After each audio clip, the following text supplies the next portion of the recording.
Surprise and happy birthday. Thank you so much. কিন্তু তোমরা কারা? এইগুলো আপনার বয়ফ্রেন্ড পাঠিয়েছে। এক minute. Hello Rohan, thank you so much. কিন্তু কেন? তুমি যে আমাকে এতগুলো গিফট পাঠিয়েছো তার জন্য। কিন্তু আমি তো তোমাকে গিফট পাঠাইনি। সত্যি? এরা যদি গিফট না পাঠায় তাহলে কে পাঠিয়েছে? যে আপনাকে গিফটগুলো পাঠিয়েছে সে আপনার পিছনে দাঁড়িয়ে আছে।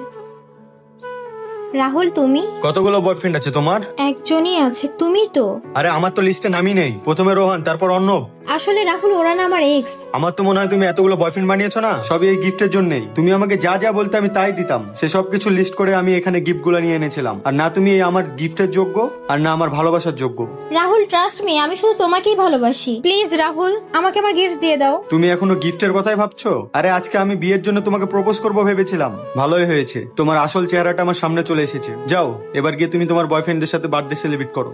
চলো। রাহুল প্লিজ, রাহুল রাহুল আমার কথাটা তো শোনো।